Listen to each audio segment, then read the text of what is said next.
Have you ever looked back on a rough Parkinson's day and thought, why did everything feel harder today? Your stiffness was louder, your fatigue showed up early, your patience disappeared. Your brain fog moved in with luggage, and your body acted like it filed a complaint with management. And the frustrating part is that you might not even know what caused it.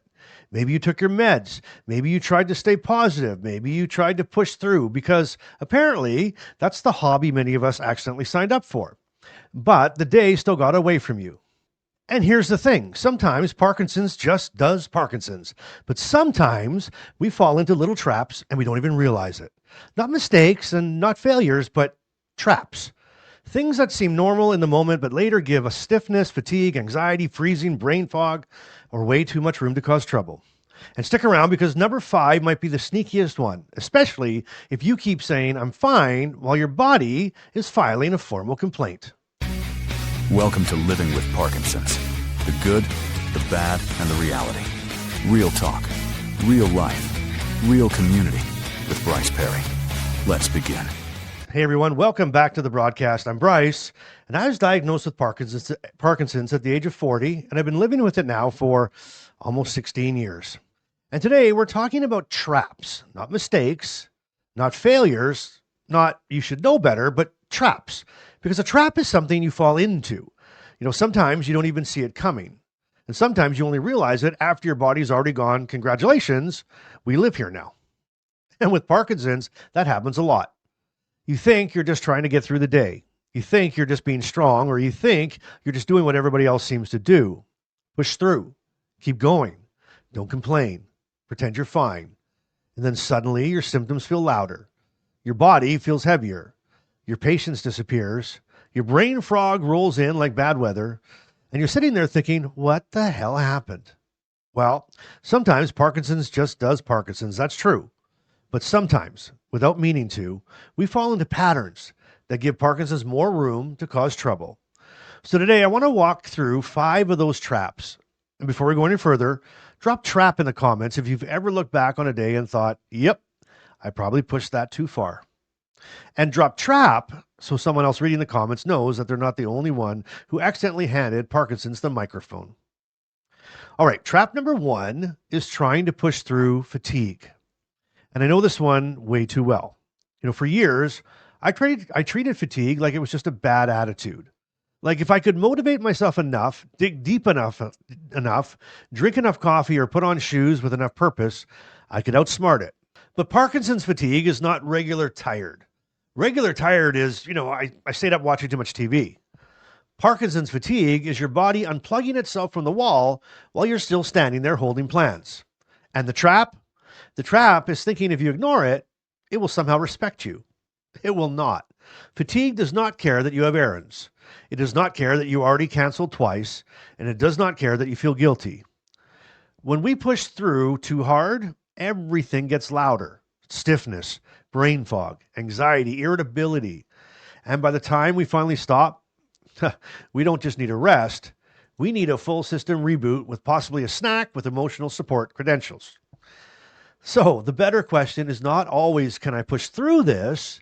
Sometimes the better question is, what is pushing through this going to cost me later? Because Parkinson's has interest rates, right? You borrow energy from tomorrow and it shows up with stiffness, fog, and a tiny invoice. Pacing is not quitting. Pacing is strategy. So learn to pace yourself. All right, trap number 2. Trap number 2 is skipping movement because you feel stiff. And this one makes sense, right? You wake up stiff, your legs feel heavy, your back says absolutely not. Your shoulders are apparently auditioning to become concrete. So you think, I'll wait until I feel better. And that's very logical, but also sometimes a trap. Because with Parkinson's, waiting until you feel like moving can mean you never move. Now, I'm not saying jump out of bed and start doing burpees like a motivational squirrel. Nobody needs that nonsense. I'm talking about tiny movement, a few gentle stretches, a slow walk around the house, standing up and sitting down a few times. Something that tells your body we're not staying frozen in this position all day. Because sometimes the first few minutes are the worst. Your body complains, your brain complains, and even your socks feel judgmental. But little by little, the movement can open the door. So instead of asking, can I do a workout? Just ask yourself, what tiny movement can I do right now? Tiny counts. Tiny is sometimes how we get the day back. All right. And if this is already hitting home, hit the like button for someone who needs to hear this today. Not for me, but for the person sitting at home thinking, I'm failing because I can't do what I used to do. And they're not failing. They may just need a smaller doorway back in. And your one click on that like button helps YouTube show the video to them. So do it for them. And I appreciate that so much. You're probably here because someone did it for you. All right. Trap number 3 is waiting too long to eat, drink, or take your meds. Now, Parkinson's timing is complicated. We have medication timing. We have food timing, protein, digestion, hydration. It can feel like your whole day is being run by a tiny scheduling committee that has never met and hates calendars. But this trap is simple. We wait too long to drink water, too long to eat, too long to pay attention to our meds, and then suddenly we're foggy, stiff, shaky, irritated, anxious, or wondering why the day feels like it was assembled incorrectly. And I'm not saying every rough window is because of food, water, or meds. Parkinson's is way more complicated than that. But those things matter. And sometimes we blame ourselves for a bad day when our body is basically running on fumes. Maybe you didn't drink enough. Maybe lunch got pushed too far. Maybe your meds were late. Maybe your stomach decided to process things at a speed of government paperwork, right? And suddenly you think, am I getting worse? Maybe. But maybe your system is overloaded. And that is where noticing patterns helps. Not obsessing, not turning your life into a spreadsheet with feelings, but just noticing. What happens when I skip breakfast? What happens when I'm late with my meds? What happens when I don't drink enough? Because sometimes the trap is not the symptom. The trap is not noticing the pattern. Okay, trap number 4 is letting stress run the whole day. And stress is sneaky because it doesn't always come in yelling. Sometimes it just quietly takes the keys, right? You wake up tense. There's a message that you don't want to answer, or there's an appointment coming. There's family stuff. There's life stuff. And then Parkinson sits in the corner like, would you like me to make all of this physically harder?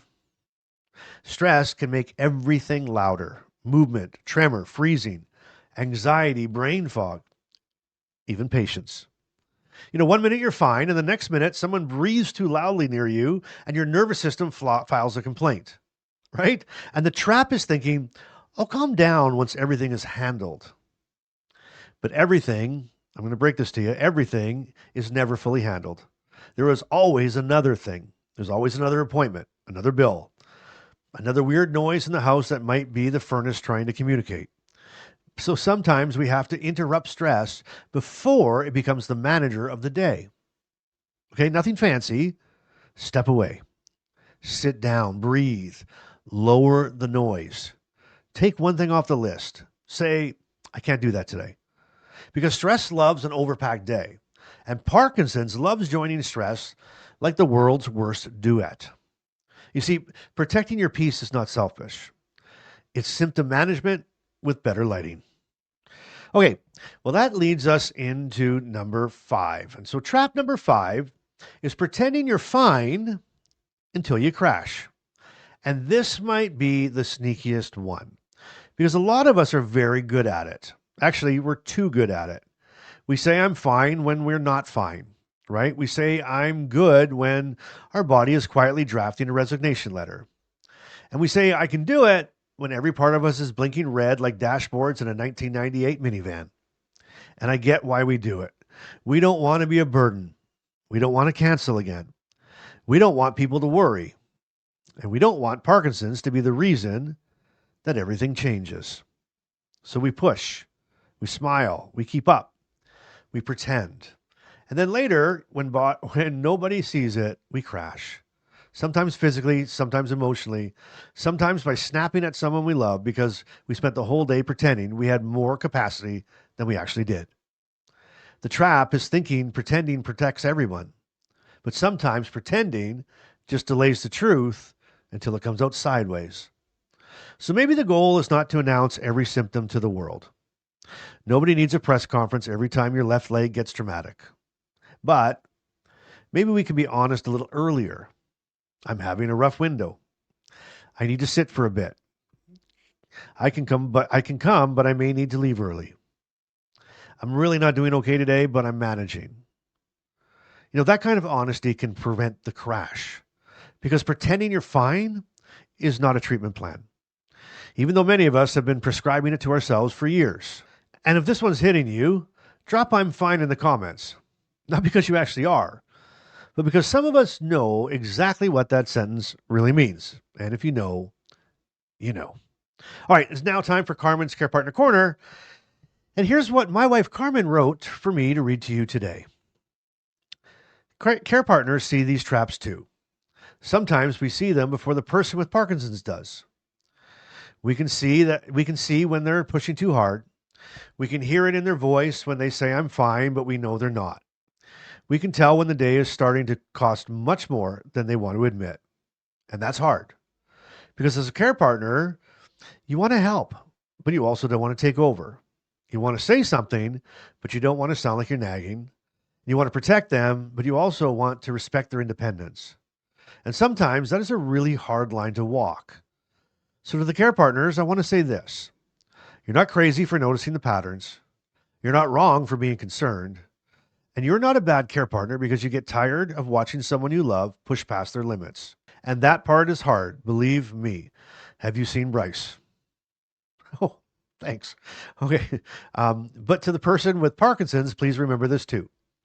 When your care partner says, "Are you sure?" or "Maybe you should rest," that may not be criticism. It may be love trying not to sound scared. And yes, sometimes we get it wrong. Sometimes we hover. Sometimes we overhelp. Sometimes we accidentally become the Parkinson's police, and nobody likes that department. But most of the time, we are just trying to keep the person we love from crashing. So maybe the best thing we can do is talk about these traps before we're already in them. Make a plan before the day falls apart. And use simple language. I'm getting tired. I may need a break. I need some help. I don't want advice right now. Because the goal is not to control each other. The goal is to protect the day together. Wow. Okay. Well, thank you, Carmen. That line that you said there, the goal is not to control each other. The goal is to protect the day together. That is so good because Parkinson's can make everyone feel like they're reacting all the time. The person with Parkinson's is reacting to symptoms. The care partner is reacting to the person reacting to the symptoms. And suddenly everybody's reacting and nobody knows who started the emotional raccoon parade. So talking about traps before they happen can help big time. All right, let's bring this home. These traps are not proof that you're failing. Trying to push through fatigue, skipping movement because you feel stiff, waiting too long to eat, drink, or take meds, letting stress run the whole day, or pretending you're fine until you crash. Those are not character flaws. They're just a human pattern. And Parkinson's knows how to take human patterns and make them heavier. So remember, the goal is not perfection. The goal is awareness. Trying to notice the trap sooner, trying to name it sooner, adjust sooner, ask for help sooner, rest sooner, move a little sooner, be honest sooner, because small adjustments can sometimes stop a hard day from becoming a disaster day. Not always, because Parkinson's is still Parkinson's. But some days it's going to be ridiculous no matter how beautiful you planned. Some days you can do everything right and still feel like your nervous system was assembled during a power outage. But if we can avoid handling Parkinson's extra ammunition, why wouldn't we? And here's a sentence that I want you to remember. You're not doing Parkinson's wrong. You're learning where the traps are. And that's different. All right, well, you made it this far. You've unlocked your Bryce-ism for the episode. And I hope you like this one. I like this one. Here it is. Here it is for today. Parkinson's. Because apparently pretending you're fine is not a treatment plan, even though many of us have been prescribing it to ourselves for years. And if you're prescribing that to yourself too, same. No judgment.